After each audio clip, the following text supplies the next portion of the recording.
She works in the forest and knows how the cold behaves. When she was left alone in the mountains, she built a strange structure out of firewood around her house. Her neighbors decided she had gone mad. She continued silently and waited for winter.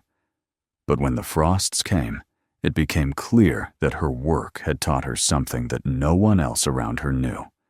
Subscribe to the channel and write in the comments which city you are watching from. By the time the first real snow arrived, she already knew that this place would not forgive routine thinking. The mountains did not announce their intentions loudly. They worked quietly, patiently, reshaping habits, exposing assumptions, and punishing anything built for averages rather than extremes. The cabin stood on a narrow shelf of land between a steep forested slope and a drop that fell away into a ravine, where wind gathered strength before rushing upward again, funneled by stone and trees into something sharper than cold alone. On maps, the location looked harmless, a simple point marked among hundreds of others. But standing there in early winter, she understood why previous occupants had never stayed long. The forest around the cabin was dense but uneven. Old conifers leaned at slight angles, shaped by decades of prevailing wind, their branches heavier on one side, bark polished smooth where ice-laden gusts had scoured them year after year. Snow did not settle evenly here. It gathered in thick, heavy drifts, where air slowed, then vanished entirely from exposed ground, leaving frozen soil bare and hard as iron. Some mornings the temperature hovered just below freezing, only to plunge by nightfall as damp air rolled up from lower valleys, condensing on every surface. It wasn't the clean, dry cold people imagined when they thought of winter survival. It was a wet cold, persistent and invasive, creeping into joints, seams, and materials that had no business being trusted so easily. The cabin itself had been described as functional in the paperwork. That word appeared several times in the transfer documents, as if repetition might make it true. It was a modest structure, rectangular, built decades earlier to serve rotating staff assigned to monitor forest conditions and seasonal fire risk. Thick enough walls, standard insulation, a single wood-burning stove positioned where the plan said it should be, and a roof pitched steeply enough to shed snow under normal conditions. Everything about it reflected compliance rather than understanding. It met the guidelines. It passed inspections. It had survived previous winters. But survival, she had learned over the years, was a low bar. She had arrived in late autumn, when the forest still held color and the ground had not yet hardened. At that time, the cabin felt almost welcoming. The stove drew well. The interior warmed quickly in the evenings. During the day, she worked outside, walking transects, checking old fire scars, noting how vegetation had recovered in some places and failed in others. This was her job, and she was good at it. She had spent more than 20 years studying how systems failed under stress, how small, overlooked factors became decisive when conditions shifted just enough. Wind, moisture, fuel load. These were not abstract concepts to her. They were patterns she recognized instinctively, the way some people recognized faces in a crowd. She had chosen this assignment deliberately. After years of meetings, reports, and controlled environments, she wanted to work somewhere that did not pretend to be tame. The isolation did not bother her. What unsettled her, even before winter fully arrived, was how often she found herself compensating for the cabin rather than relying on it. On calm days, it held heat acceptably. On windy ones, she felt cold fingers of air probing invisible gaps. At night, the stove demanded attention sooner than it should have, the fire dying faster than calculations suggested. She took notes, mental at first, then written. The problem, she suspected, was not the stove, nor the walls, nor even the insulation. It was the way the building stood exposed, alone against forces it was never designed to manage continuously. Her firewood was stacked according to best practice, or so the manuals claimed. Split hardwood, seasoned through the summer, stacked neatly under a freestanding shelter a short distance from the cabin. The ground beneath was cleared. The top was covered. Air could circulate. Every box was checked. She had supervised similar setups dozens of times, had approved them, had recommended them to others. In theory, nothing should have gone wrong. In practice, the first serious storms told a different story. Wind-driven snow found its way under the shelter roof and settled against the stacks. Melt during brief warm spells soaked the outer layers, only to freeze again overnight. Each cycle added weight and density, turning once dry splits into something closer to frozen masonry. When she carried armloads inside, the wood felt wrong in her hands. Too heavy. Too cold. When she struck two pieces together, the sound was dull, not sharp. The stove responded poorly, hissing and steaming before flames finally took hold, wasting heat at the moment it was needed most.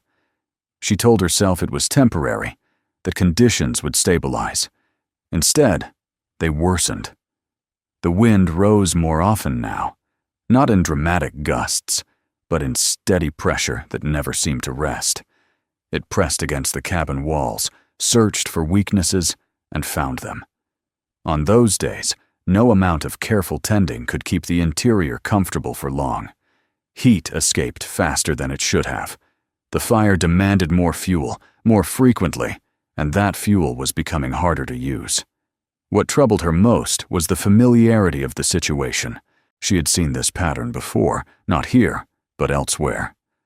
Remote dwellings that technically met standards, yet failed under sustained stress. Homes where people insisted they had enough wood, enough insulation, enough preparation, right up until the moment they didn't. In reports, the cause was often recorded as extreme weather. She had signed off on that wording herself more than once. Standing in the cabin now, watching the fire struggle against damp fuel, she understood how incomplete that explanation was. The forest did not care about averages.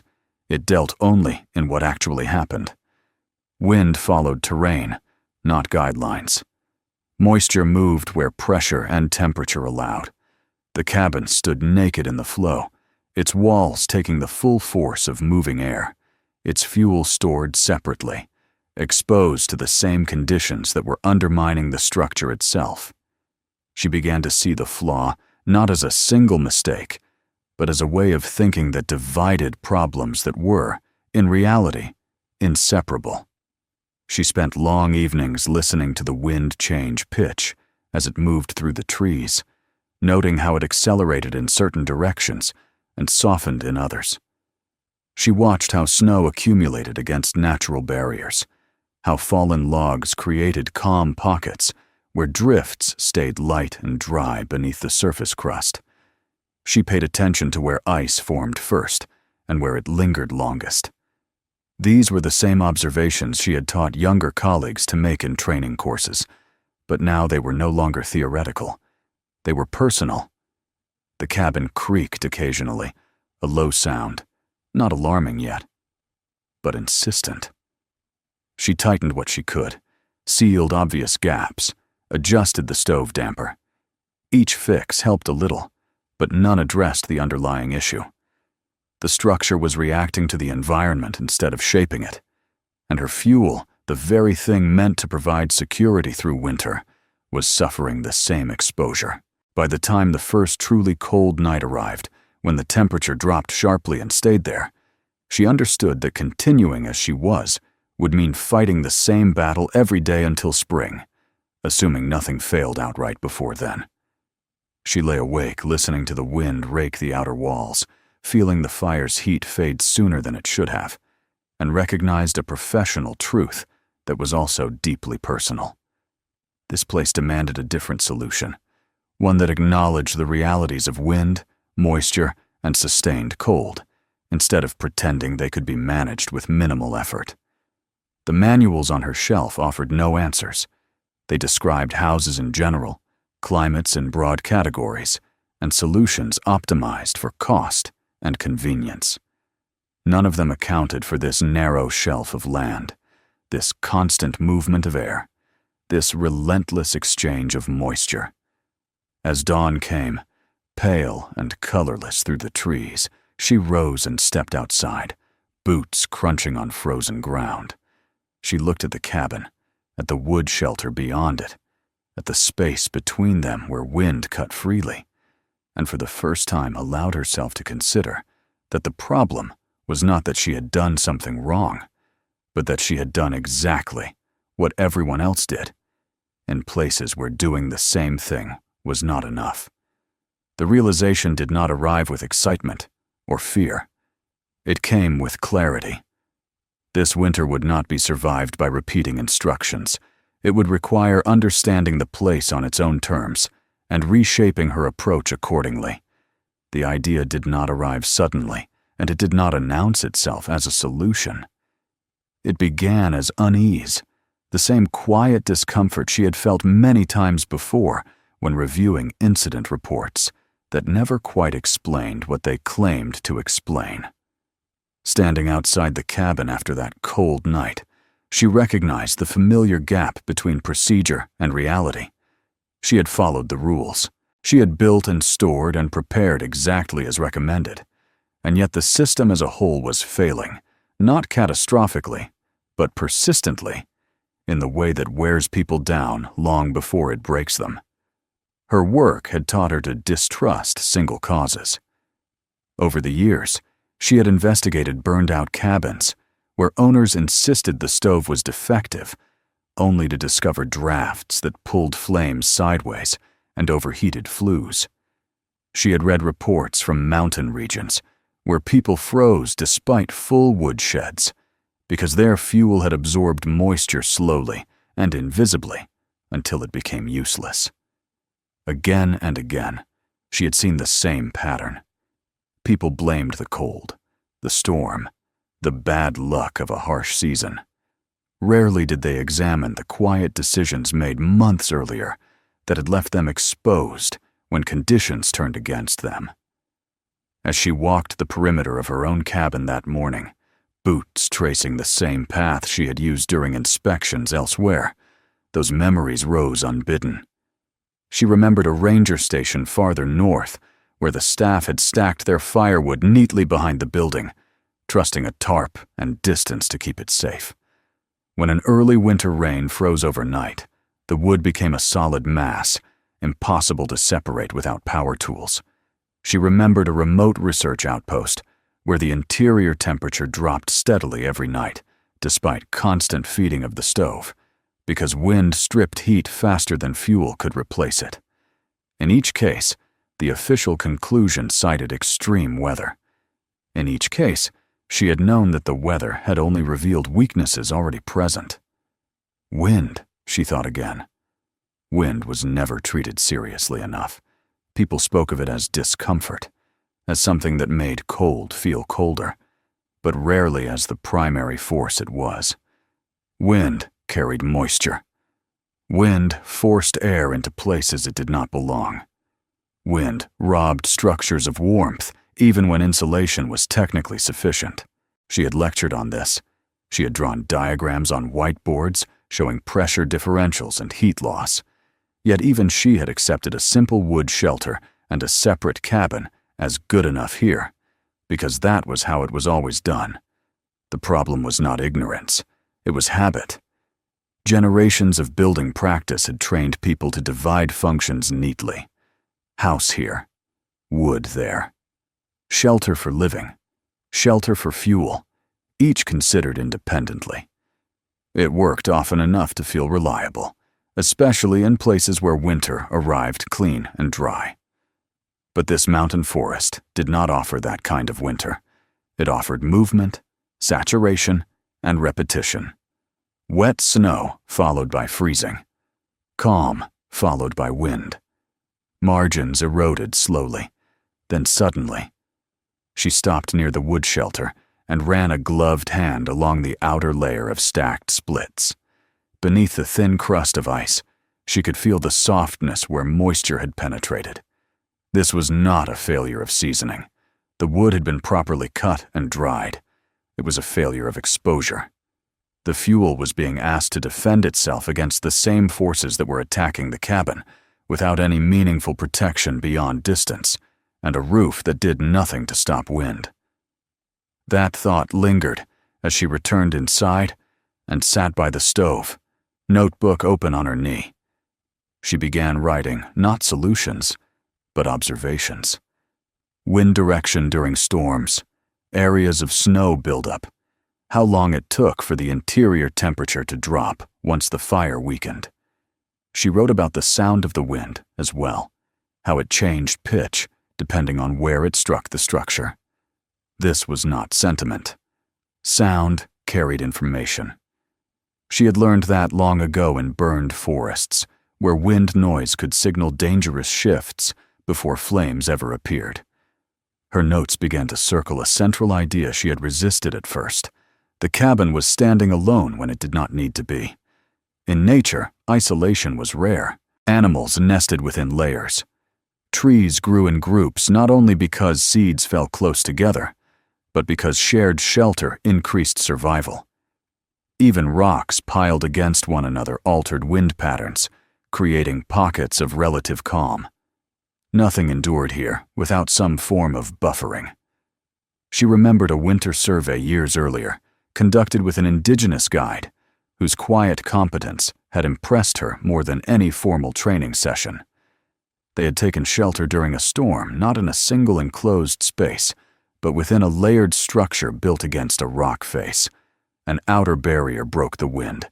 An inner space held warmth. The guide had explained it simply. "You do not fight winter," he had said. "You step aside from it." At the time, she had nodded, appreciating the wisdom without fully applying it beyond that moment. Now, in her own cabin, that memory returned with force. The problem was not that the house lost heat, or that the wood absorbed moisture. The problem was that both were being asked to function in direct contact with the same hostile environment. They were separate when they should have been part of a single system. She stood and walked to the window, looking out at the narrow band of space between the cabin wall and the surrounding forest. Snow drifted unevenly there, thinner in some spots, deeper in others, revealing where wind slowed and where it accelerated. She imagined what would happen if that space were no longer empty, if instead of open air, it were filled with material that both blocked wind and benefited from protection. The thought felt unfamiliar, almost improper, because it reversed the usual order. People protected houses first, then worried about fuel. She wondered what would happen if fuel became part of the protection. The idea unsettled her because it challenged more than construction habits. It challenged a mindset. Duct tape solutions, quick shelters, and seasonal compromises were deeply ingrained in remote living culture. They were defended not because they were optimal, but because they were familiar and inexpensive. To do otherwise invited scrutiny, questions, and the quiet judgment reserved for those who appeared to overbuild, in places where minimalism was considered virtuous. She had seen this resistance before, too. In wildfire mitigation projects, where residents resisted clearing brush because it disrupted the look of their property. In flood zones, where people ignored elevation recommendations because previous floods had spared them. Experience bred confidence, but not always wisdom, and she was not immune to it herself. As the day wore on, she reviewed her notes from past assignments, flipping through weather records and site analyses she had kept over the years. The same conclusions appeared repeatedly, scattered across different regions and incidents. Systems that acknowledged wind early performed better under stress. Storage integrated into protective envelopes stayed usable longer. Structures that treated heat, moisture, and fuel as interconnected endured where others failed. By evening, the stove demanded attention again, and she fed it carefully chosen pieces from the inner stack. saving the heavier, wetter splits for later, when they might dry somewhat near the fire. It was an inefficient process, one she recognized from case studies she had once analyzed from a distance. Living it now sharpened her frustration, but it also clarified her resolve. She sat by the fire long after night fell, listening to the wind rise once more. Outside, snow moved sideways, driven by forces that did not pause or negotiate. Inside, warmth ebbed steadily, predictable in its decline. She closed her notebook and rested her hands on its cover, feeling the rough paper beneath her palms. The solution, she realized, would not come from improving one component. It would come from changing the relationship between them. The house could no longer stand apart from its fuel. The fuel could no longer be treated as a separate concern. Winter demanded coherence, not convenience. The thought followed her as she lay down to sleep, the wind pressing close against the walls. Somewhere between waking and rest, an image formed in her mind, not yet detailed, but persistent. A house no longer exposed on all sides, a space around it that worked, not against the cold, but with it. She did not yet know how she would build it, or what others might say. She only knew that continuing as before was no longer an option, and that the habits she had trusted for years were about to be tested by the same professional skepticism she had once applied to others. The decision did not come with certainty, only with a quiet sense of inevitability. After days of observing, measuring, remembering, and doubting the habits she herself had once defended, she reached a point where hesitation felt more dangerous than action. Winter was no longer approaching. It had arrived, and it was already teaching its lessons with steady insistence. If she was going to change anything, it had to be now, while there was still time to correct mistakes before the season closed in completely.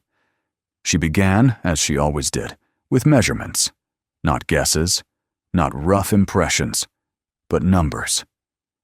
She walked the perimeter of the cabin with a tape measure, noting distances, angles, the way the ground sloped away on one side and pressed close on the other. She marked where wind struck hardest, where snow piled deepest, where meltwater lingered longest before freezing again. The cabin was small enough that the work did not take long, but she repeated it anyway, checking her figures against the reality she could feel under her boots and see in the trees. The idea, once written down, looked almost laughable in its simplicity. A continuous structure built around the cabin, set a short distance away from the walls, creating a ring of protected space. Not a second house, not an addition meant for living, but a shell whose primary function would be to break wind and control moisture before either could reach the structure inside. And within that shell, stacked methodically and deliberately, the very fuel that had been failing her. Firewood, arranged not as an afterthought, but as a functional layer in the system. She stared at the sketch in her notebook for a long time, aware of how it would appear to anyone else.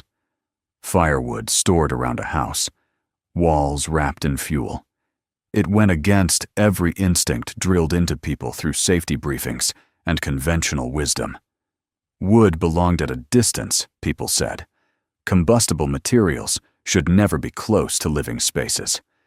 Yet, even as those warnings echoed in her mind, she recalled the countless homes lost not because wood had been too close, but because it had been too wet, too inaccessible, too useless when it was needed most.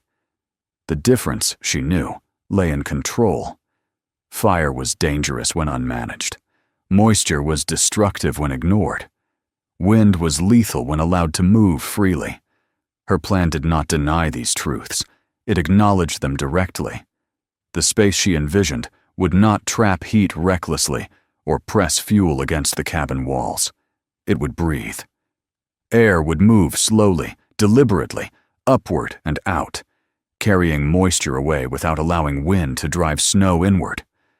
The wood would be elevated, sorted, accessible, and constantly shielded from the worst of the weather. She began construction the next morning. The first posts went in while the ground was still workable. She dug by hand, choosing placement carefully, setting each support far enough from the cabin to allow movement, but close enough to form an effective barrier. The labor was physical, steady, and familiar in its demands. She had spent years working alongside crews in far worse conditions, and the rhythm of digging, lifting, setting, and packing felt grounding. Each post marked a commitment. There was no halfway version of this idea. Either it would be done properly, or it would not be done at all. As the framework began to take shape, the reactions came, just as she had expected. A colleague stopped by one afternoon to drop off supplies and stood silently for a long moment, looking at the growing outline around the cabin. He asked no questions at first, only walked the perimeter once, boots crunching in the thin crust of snow. When he finally spoke, his tone carried more curiosity than approval. He asked what she was building. She answered plainly. "A wind buffer," she said. "Storage. Protection." He frowned, eyes narrowing slightly, and mentioned fire risk. She listened without interrupting, then explained the clearances she was maintaining, the airflow she intended to preserve, the way the structure would prevent snow accumulation against the cabin walls rather than encourage it. He nodded slowly, unconvinced, but thoughtful, and eventually changed the subject. When he left, she knew the story would spread, stripped of its reasoning and reduced to its most unusual element. The woman was building something strange around her house. The woman was storing wood where it didn't belong. By the end of the first week, the outline was unmistakable. Upright supports encircled the cabin, connected by beams that hinted at the roof to come. The space between inner and outer boundaries felt neither cramped nor excessive. It was enough to move through comfortably, enough to stack material in an organized way, enough to create the separation she needed between winter and warmth. The roof came next, sloping outward, away from the cabin, shedding snow before it could gather weight or drive inward under pressure.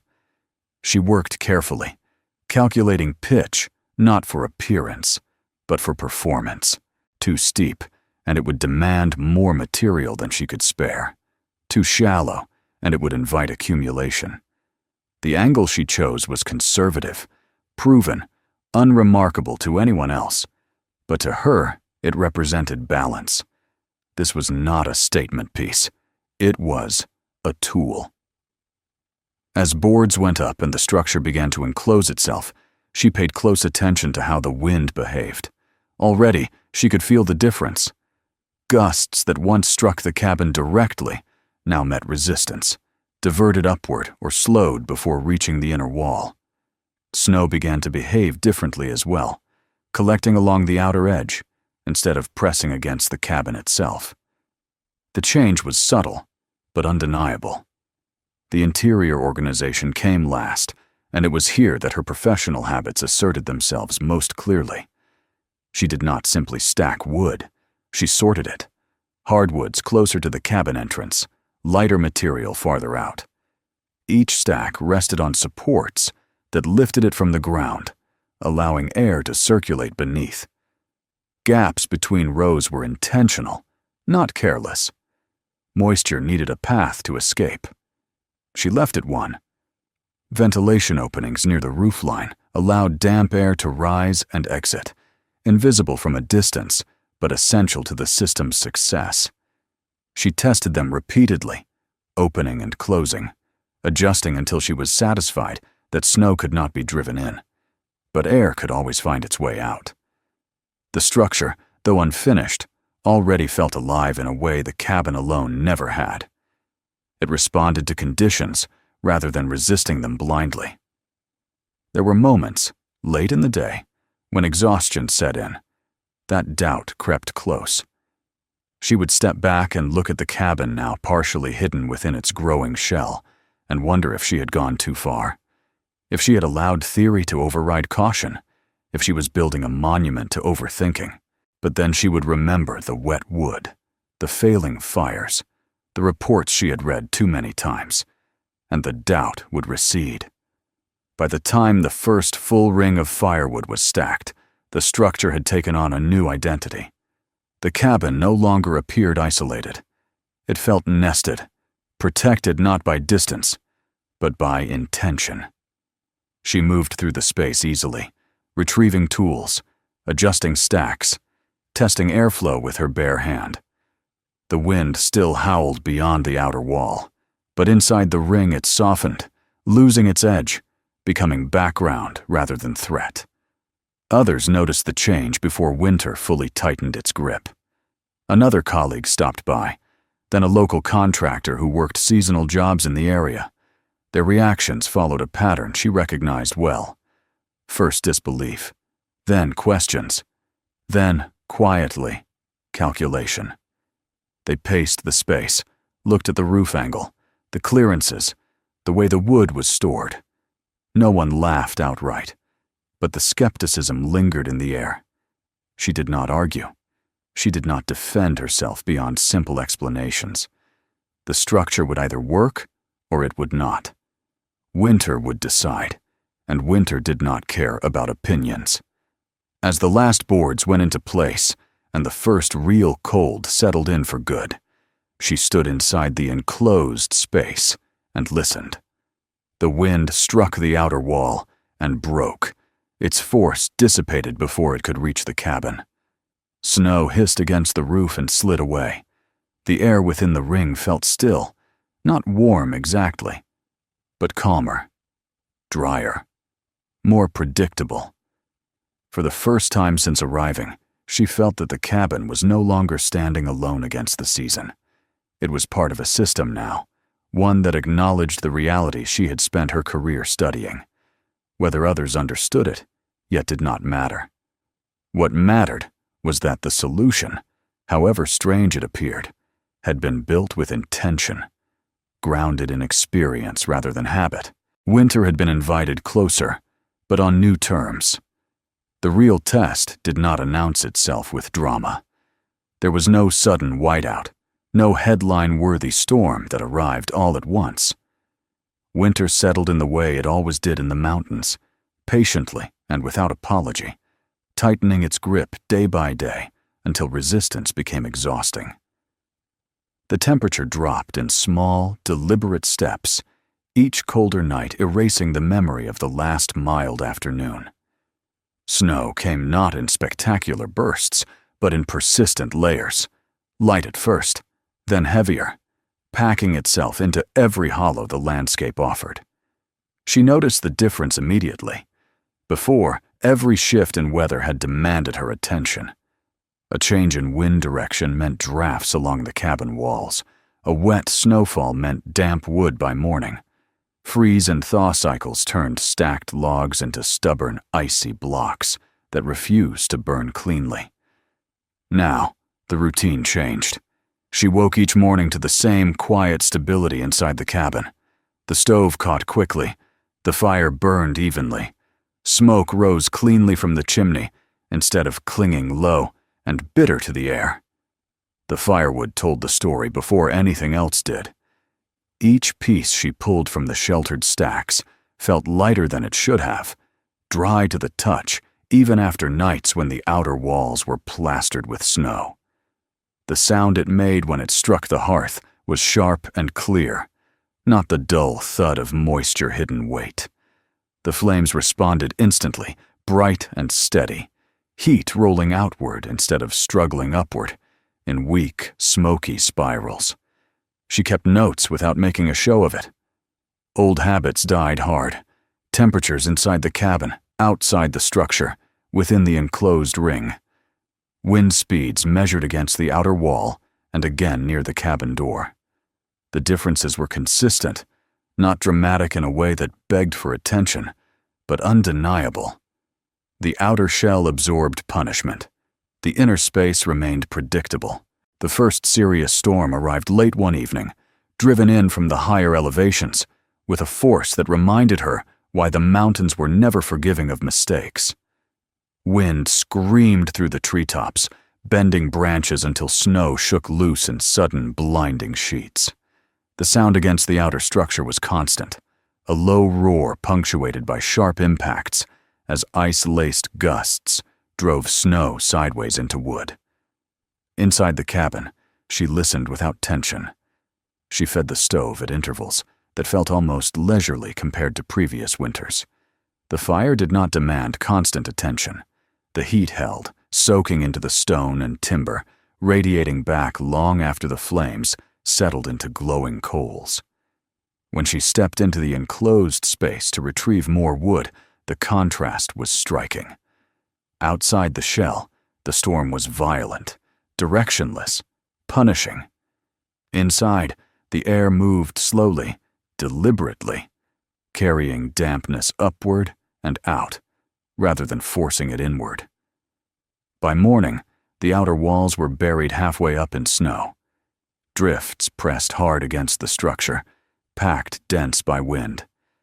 She expected resistance when she opened the door, but the space inside remained accessible. Snow had piled where it was meant to, not where it could cause damage. The wood stacks stood untouched, dry, their edges sharp and clean. Later that day, someone came on snowshoes, moving awkwardly through drifts that reached past the knee. A neighbor she knew only casually, someone who had built his place farther down the slope, knocked on the door with a hesitation that bordered on embarrassment. He asked, carefully, if she had spare kindling. His voice carried the strain of someone who had spent the night fighting a losing battle with damp fuel. She said nothing at first, only nodded and stepped into the sheltered ring. The difference in his posture was immediate. His shoulders eased. He glanced around, eyes drawn to the stacked wood, the clear ground beneath it, the absence of ice. He did not comment, but the look lingered. She handed him an armful of splits and watched as he turned them over in his gloves, testing the weight, the feel. He left quickly, but not before casting one more glance at the structure as a whole, as if committing it to memory. The storm passed, but winter stayed.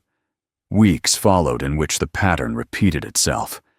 Snowstorms came and went. Freezing rain glazed the outer walls, then slid away. Wind howled through the valley, stripped heat from exposed surfaces, and left the enclosed space largely undisturbed. Each event reinforced the same lesson. The structure did not eliminate winter. It made winter manageable. She noticed changes in herself as well. The constant calculation, the background anxiety about fuel and failure, faded. She slept more deeply. Her movements slowed, not from cold, but from confidence. She no longer rushed tasks that could be done deliberately. The cabin felt less like a temporary outpost and more like a place that could endure. Word traveled, slowly at first, then with increasing speed. Questions followed. How far from the wall had she set the supports? How she had angled the roof? Whether the wood ever froze? Whether she worried about fire? She answered when asked, plainly and without embellishment. The system worked because it respected basic principles, not because it was clever. Wind slowed, moisture redirected, fuel protected. One afternoon, during a rare stretch of clear weather, two people arrived together. One was a forestry contractor she had crossed paths with, professionally, years earlier. The other was younger, unfamiliar, his interest sharper, less cautious. They walked the perimeter together, measured with their eyes, discussed quietly in half-finished sentences. She listened without interrupting, recognizing the moment for what it was. Skepticism was giving way to analysis. The younger man asked what had pushed her to build it this way. The question caught her off guard. She considered the answer carefully before responding. Experience, she said. Not theory. She had seen what failed over and over in environments that punished assumptions. She had learned that survival often depended less on strength than on preparation that anticipated the worst instead of hoping for the average. That night, As the temperature dropped again, and the cabin settled into its familiar rhythm of warmth and quiet, she realized something had shifted. The structure was no longer an experiment.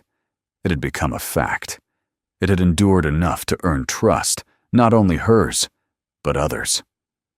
Winter continued its slow advance, deeper and colder, but now it did so against something built to meet it on equal terms.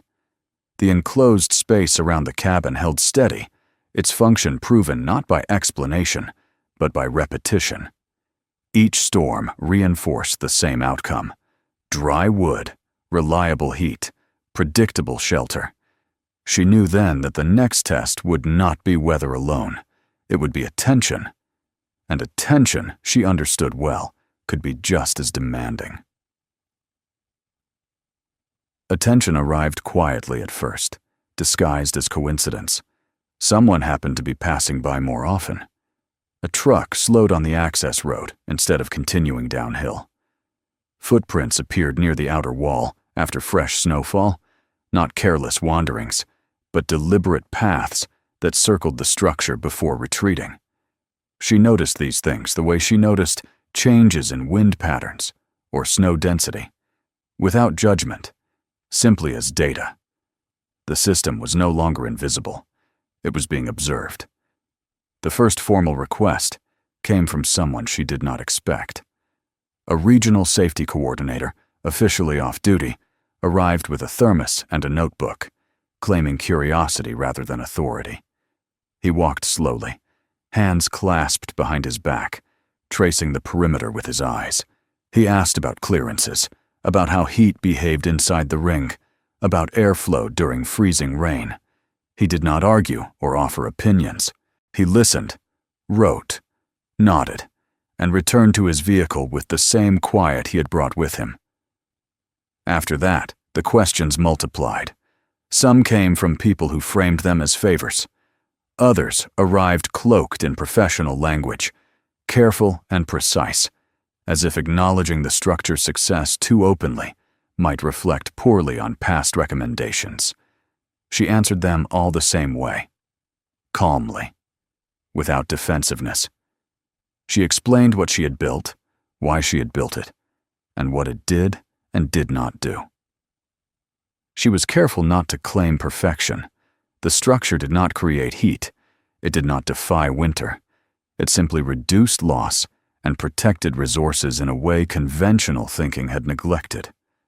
What surprised her was not the interest itself, but the speed with which it spread. By midwinter, people she had never met were referencing her cabin in conversations she overheard at supply depots and maintenance yards. They spoke about that place with the wood inside the shell, or the woman who wrapped her cabin instead of stacking outside. The details varied, but the core remained intact. Someone had built differently, and the difference was working. She began to receive requests for visits, not tours exactly, but quiet walkthroughs. People arrived alone or in pairs, careful not to draw attention, their curiosity tempered by the awareness that admitting interest meant admitting doubt about their own methods. She did not refuse them. She had never believed knowledge improved by hoarding. During these visits, she learned as much as she taught. She heard stories of failed winters, of cabins lost not to fire but to rot, of families who had abandoned properties because heating them had become an endless, losing battle. She recognized the patterns immediately: wind exposure ignored, moisture underestimated, fuel treated as static rather than dynamic. The same mistakes repeated across terrain and time, reinforced by habit instead of evidence. One visitor stayed longer than the others. A woman close to her own age, dressed in gear that bore the marks of long use rather than fashion, moved through the enclosed space with an expression of concentration so familiar it felt like looking into a mirror. She touched the wood stacks, crouched to examine the supports, tilted her head to listen to how sound changed beneath the roof. When she finally spoke, it was not a question, but a statement. This was about control, she said. Not comfort alone. Control over variables everyone else surrendered to chance. That night, after the visitor left, she sat by the stove longer than usual, thinking about that word. Control. It carried weight, both practical and emotional. She had built the structure to manage heat and moisture, but she had also built it to reclaim something less tangible. Predictability, confidence, the ability to plan beyond the next storm. As winter deepened, the structure continued to perform with unremarkable consistency. That consistency was what drew attention now. No emergency calls, no desperate fuel shortages, no frantic repairs after storms passed. The absence of crisis was, in its own way, remarkable. One evening, during a prolonged cold stretch that pushed temperatures well below seasonal averages, a call came through the radio network she monitored for work-related updates. A small team had been delayed in the upper valley, their temporary shelter compromised by wind and ice. They were not in immediate danger, but their fuel supply was deteriorating faster than expected. The request was indirect, phrased carefully. Could she spare a few days' worth of dry wood? She did not hesitate. They arrived before dawn, tired and wary, and she led them into the enclosed space without ceremony. The reaction was immediate. Relief, first, then disbelief. They loaded what they needed quickly, aware of time and cold. But before leaving, they asked questions in rushed fragments. How long had it taken to build? How much material it required? Whether it could be adapted to temporary structures. She answered what she could, promising more later, and watched them disappear back into the trees with a sense of quiet satisfaction. The structure had done more than protect her. It had become a resource. The following weeks blurred into a rhythm defined less by survival and more by refinement. She adjusted minor elements, redirected airflow slightly where condensation threatened, reinforced areas that bore more snow load than anticipated. None of these changes altered the core design. They refined it. Each adjustment made the system more resilient, more adaptable, without sacrificing its simplicity. By late winter, the conversations changed tone. People stopped asking whether it worked. They asked how to replicate it. Some wanted to adapt it to cabins already built. Others spoke of incorporating similar principles into new construction. She listened, offered guidance where appropriate, and cautioned against shortcuts. The system functioned as a whole. Removing or simplifying elements without understanding their purpose would undermine its effectiveness. One afternoon, as daylight stretched just a little longer and the cold eased its grip, she stood inside the enclosed space and realized she no longer thought of it as separate from the cabin. It was not an addition. It was an extension of how the place interacted with its environment. The boundary between structure and landscape had shifted, becoming layered rather than abrupt. The attention did not overwhelm her, but it changed her understanding of what she had done. What began as a personal solution had become an example, not because she had sought recognition, but because the conditions that demanded the solution were shared by many. The same winter pressed against every wall. The same mistakes repeated themselves until someone demonstrated an alternative. As snow began to soften and the first signs of thaw appeared along the edges of the outer wall, she knew the final judgment of the season was approaching. Winter had tested the structure thoroughly. Spring would reveal what winter had missed. Moisture damage, hidden failures, rot or warping concealed beneath success. She welcomed that test with the same calm she had brought to the first storm. Whatever emerged when the snow receded would tell the rest of the story. Spring did not arrive as a celebration. It came cautiously, almost reluctantly, testing the ground the way winter had tested the structures built upon it. The snow retreated in stages, shrinking first from the sunlit edges of the outer wall, then loosening its grip on shaded drifts that had stood firm for months. Meltwater traced slow paths through channels carved by gravity and habit, pooling where it always had, exposing where preparation had failed elsewhere. She waited. This was the moment she trusted more than any storm. Winter revealed weaknesses through violence. Spring revealed them through patience. She walked the perimeter of the structure daily, boots sinking into softening ground, eyes trained not on what had survived, but on what might quietly give way now that pressure had changed. She checked joints, posts, fastenings. She pressed her hand against boards that had faced months of snow load and wind shear. The wood was dry, not pristine, but sound. No hidden swelling, no soft spots that betrayed trapped moisture. The vents had done their work. Air had moved when it needed to move. Water had been denied places to linger. Inside the enclosed space, the difference was even clearer. Where she had once expected the smell of dampness that marked every thaw season she could remember, there was only the clean scent of wood and earth. The firewood stacks stood unchanged, their lower rows intact rather than darkened or soft. She pulled a piece at random, split it open, and examined the grain. It showed no sign of rot, no hidden decay. The structure had not merely preserved fuel for a season. It had preserved material integrity. The cabin itself told the same story. When she inspected the walls that had once faced the full force of winter storms, she found none of the damage she had come to expect. Chinking remained tight. Logs bore no new scars from ice expansion. Even the foundation stones appeared cleaner, less disturbed by freeze-thaw cycles that normally worked moisture into every weakness. The shell had taken the abuse, so the cabin did not have to. Word spread again, but this time it was different. People did not come asking whether it worked. They came wanting to see what remained. They wanted proof that success had not been temporary, that the structure had not simply delayed inevitable damage. They arrived as snowmelt turned trails to mud, boots heavy, jackets unzipped against the unfamiliar warmth, eyes alert for signs of failure.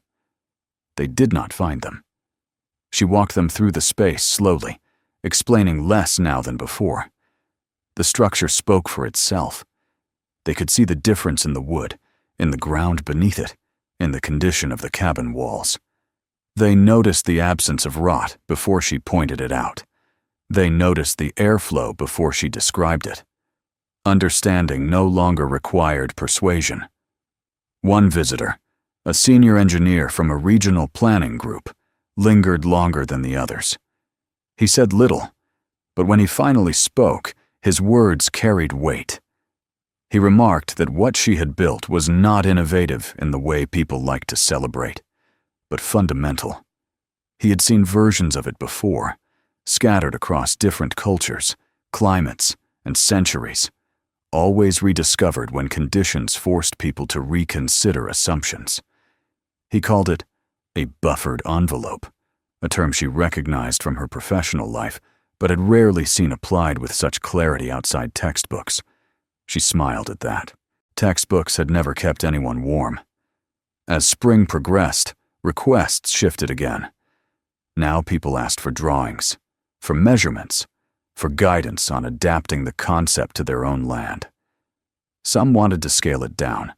Others wanted to extend it, incorporate storage beyond firewood, build workspaces that remained usable year-round. She answered carefully, aware that success invited imitation, but imitation without understanding carried its own risks. She emphasized principles over specifics. Wind must be slowed before it reached living space. Moisture must always have a path out. Fuel must be treated as a system, not a pile. She warned against shortcuts that sacrificed ventilation for convenience or clearance for appearance. The structure worked because it respected physics, not because it looked unconventional. One afternoon, as the last of the snow vanished from the shaded side of the cabin, she stood alone inside the enclosed space, and tried to remember the anxiety that had defined her arrival months earlier. It felt distant now, not erased, but transformed. She understood that the confidence she felt was not born of comfort alone. It came from alignment. The cabin, the structure around it, and the environment it stood within were no longer at odds. They worked together, each layer absorbing what it was meant to absorb. She thought about her work, about the years spent studying failures after they happened. Burned homes, collapsed shelters, systems overwhelmed by conditions their designers had not truly believed would occur. Here, she had done the opposite. She had assumed the worst and built accordingly. The result was not excess, but resilience. By early summer, the place had changed in subtle ways. The land around the cabin showed fewer scars from runoff. Soil held where it had once washed away. Vegetation returned closer to the foundation, no longer killed back by ice accumulation and saturation. The structure's influence extended beyond wood and heat. It altered how the ground itself responded to seasonal change. She documented these observations quietly, not for publication, but for herself. She knew others would draw their own conclusions. Already, similar structures were appearing at a distance, not identical, but recognizable. Rings of shelter. Covered storage integrated into living space rather than treated as an afterthought. The idea had taken root. Late one evening, as the sun lingered longer than it had any right to at that latitude, she sat on the threshold between the cabin and the enclosed space and listened. There was no wind to speak of, just the sound of insects returning, of water moving freely again. She realized that the structure had changed how she thought about permanence, not as resistance to change, but as accommodation of it. She had not built a fortress. She had built a conversation with the environment, one that acknowledged winter's power without surrendering to it. When people asked now why she had done it, she answered differently than before. She no longer spoke first of firewood, or storms, or professional experience. She spoke of attention, of paying close enough attention to see patterns others dismissed as inconvenience, of refusing to accept failure as inevitable simply because it was common. The cabin stood quietly inside its shell, unchanged in appearance, but fundamentally altered in relationship to the world around it.